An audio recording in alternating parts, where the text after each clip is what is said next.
दोस्तों, आज हम बात करेंगे ताजमहल के बारे में।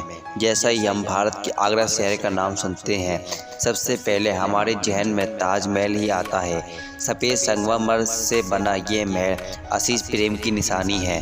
ताजमहल का निर्माण मुगल शासक शाहजहां ने करवाया था। ये दुनिया के 7 अजूबों में से एक है। ताजमहल को यूनेस्को द्वारा विश्व धरोहर स्थल घोषित किया गया है। ये विश्व धरोहर के रूप में पूरे विश्व द्वारा सराहा जाने वाला अत्युत्तम मानवीय कृतियों में से एक कहलाया गया है। ये अत्युत्तम कृति के बारे में ऐसा माना जाता है कि शाहजहां ने इसका निर्माण करवाने के बाद अपने सभी कारीगरों के हाथ कटवा दिए ताकि कोई और दूसरा इस ताजमहल जैसी कोई इमारत नहीं बना सके। ताजमहल का इतिहास। हम सभी ने ताजमहल के बारे में थोड़ा बहुत तो सुना ही होगा। जो लोग इसे देखकर आए हैं उन्हें एक बार फिर ताजमहल को देखने की चाहत होगी, और जिन्होंने इसे नहीं देखा वह ज़रूर यहाँ जाने की इच्छा रखते होंगे। तो आइए जानते हैं ताजमहल से जुड़ी कुछ रोचक जानकारियों के बारे में। भारत के उत्तर प्रदेश के आगरा शहर में यमुना नदी के किनारे बसा है ताजमहल। इसका निर्माण मुगल शासक शाहजहां ने अपनी पत्नी मुमताज़ महल की याद में बनवाया था। मुमताज़ महल 1 सितंबर और 1593 से 17 जून 1631 पर्सिया देश की राजकुमारी थी, जिन्होंने भारत के मुगल शासक शाहजहां से निकाह किया। मुमताज़ महल शाहजहां की सबसे चहेती पत्नी थी। वे मुमताज़ महल से बहुत प्रेम करते थे। सन 1631 में 37 वर्ष की उम्र में अपनी 14वीं संतान गौहर बेगम को जन्म देते वक्त मुमताज़ महल ने अपना दम तोड़ दिया। ताजमहल के निर्माण का श्रेय 5वें मुगल शासक शाहजहां को जाता है। शाहजहां ने भारत पर 1628 से 1658 तक शासन किया। शाहजहां ने अपनी सभी पत्नियों में प्रिय पत्नी मुमताज़ महल की याद में ताजमहल का निर्माण कराया। ताजमहल को मुमताज़ का मकबरा भी कहते हैं। मुमताज़ महल की मृत्यु के बाद शाहजहां अपने बहुत गमगीन हो गए। तब उन्होंने अपने प्रेम को जिंदा रखने के लिए अपनी पत्नी की याद में ताजमहल बनवाने का निर्णय लिया। 1633 ईस्वी के बाद शाहजहां ने आधिकारिक रूप से ताजमहल निर्माण करने की घोषणा कर दी और 1632 में ताजमहल का निर्माण शुरू कर दिया। ताजमहल के निर्माण में काफ़ी समय लगा। वैसे तो इस मकबरे का निर्माण 1643 में पूरा हो गया था, परंतु इसके बाद सभी पहलुओं के काम करते करते इसे बनवाने में लगभग 10 साल और लग गए। संपूर्ण ताजमहल का निर्माण 1653 में लगभग 320 लाख रुपए की लागत में हुआ, जिसकी आज की कीमत की बात करें तो 5.8 करोड़ रुपए, कम से कम 728 मिलियन डॉलर में है। इसका निर्माण में 20,000 कारीगरों ने मुगल शिल्पकार उस्ताद अहमद लाहौरी ने के अधीन कार्य किया करते थे। इसकी निर्माण के बाद शाहजहां ने अपनी सभी कारीगरों के हाथ कटवा दिए। ताजमहल की संरचना पर्सिया तथा प्राचीन मुगल काल पर आधारित है। पर्सिया राजवंश की कला और तथा कई मुगल भवन आमिर, हुमायूं का मकबरा, इत्मादुद्दीन दाहलोल का मकबरा और शाहजहां की दिल्ली की जामा मस्जिद जैसे भवन ताजमहल के निर्माण कला का आधार है। मुगल शासनकाल के दौरान लगभग सही भवन के निर्माण में लाल पत्थरों का उपयोग किया गया, परंतु ताजमहल के निर्माण के लिए शाहजहां ने सफ़ेद संगमरमर को चुना। इस सफ़ेद संगमरमर पर कई प्रकार की नक्काशी तथा हीरे जड़कर ताजमहल की दीवारों को सजाया गया। ताजमहल के निर्माण में मुमताज़ महल का मकबरा मुख्य है। इसके मुख्य कक्ष में शाहजहां तथा मुमताज़ महल की नकली कब्र मौजूद है। उन्हें बहुत ही अच्छे ढंग से सजाया गया है। उनकी असली कब्र सबसे निचले स्तर पर स्थित है। इस मकबरे को बनाने के लिए ताजमहल के ऊपर गुंबद की छतरी और मीनार का निर्माण किया गया। तो आइए विस्तार से जानते हैं ताजमहल के सभी हिस्सों को। मकबरा। संपूर्ण ताजमहल का केंद्र है मुमताज़ महल का मकबरा। ये बड़े बड़े सफ़ेद संगमरमर का बना है। इस मकबरे के ऊपर बहुत बड़ा गुंबद इसकी शोभा बढ़ा रहा है। मुमताज़ का मकबरा लगभग 42 करोड़ एकड़ में फैला हुआ है। ये चारों तरफ से बगीचे से घिरा हुआ है। इसके 3 ओर से दीवार बनवाई गई हैं। इस मकबरे की नींव वर्गाकार है। वर्गाकार के प्रत्येक किनारे 55 मीटर के हैं। असल में इस इमारत का आकार 8 कोणों वाला है, परंतु इसके 8 कोणों की दीवारें बाकी के 4 किनारों से बहुत चौड़ी हैं, इसलिए इस इमारत की नींव का आकार वर्ग जैसा माना जाता है। मकबरे के 4 मीनार इमारत की चौखट बनती हुई दिखाई देती है। गुंबद। मुमताज महल के मकबरे के शिखर सबसे ऊपर सफ़ेद संगमरमर के गुंबद मौजूद है। ये गुंबद एक उल्टे कलश की जैसे शोभित है। गुंबद पर किलिट कलश स्थित है। ये कलश फारसी तथा हिंदू वास्तुकला का मुख्य तत्व है। छतरियाँ। गुंबद को सहारा देने के लिए इसके चारों ओर छोटे गुंबद के आकार की छतरियाँ बनाई गई हैं। इनके आधार से मुमताज महल के मकबरे पर रोशनी पड़ती है। कलश।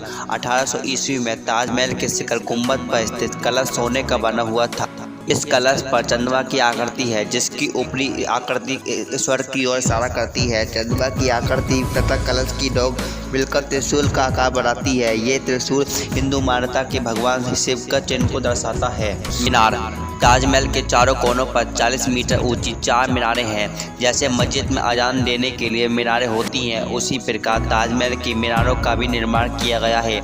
इन चारों मीनारों का निर्माण कुछ समय इस तरह से किया गया है कि चारों मीनार हल्की सी बाहर की तरफ झुकी हुई हो। इनका आकार बाहर की तरफ झुकाव के पीछे ये तर्क रखा गया है कि इमारत के गिरने की स्थिति में ये मीनारें बाहर की तरफ से ही गिरे, जिससे कि मुख्य ताजमहल की इमारत को कोई नुकसान न पहुँचे।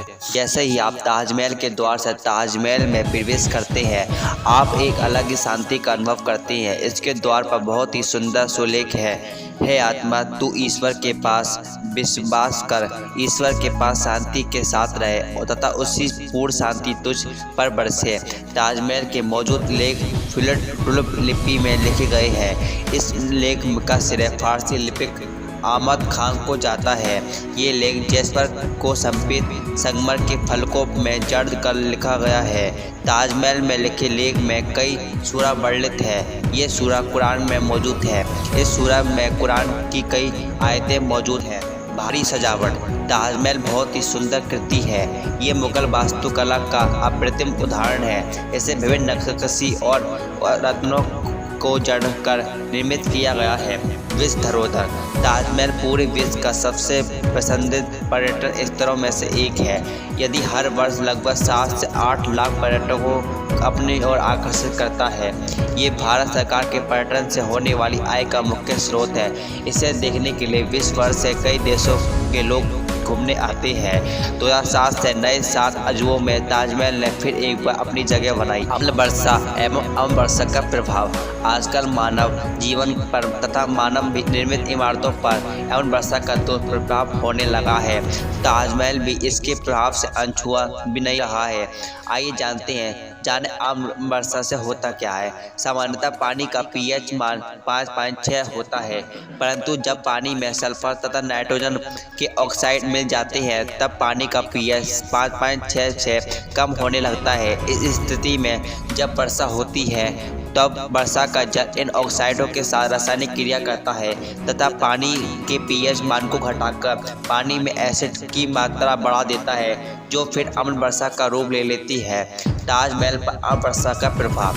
ताजमहल आगरा में स्थित है। आगरा में कई खाने तथा पावर प्लांट हैं। इनके कई घातक रासायनिक पदार्थ निकलते हैं। ये अम्ल हवा के साथ क्रिया कर अम्ल वर्षा में सहायक होते हैं। ये अम्ल वर्षा ताजमहल के संगमरमर पर गिरकर ताजमहल के संगमरमर से क्रिया करने लगते हैं। इस क्रिया के कारण इस अद्वितीय इमारत को हानि पहुंचती है।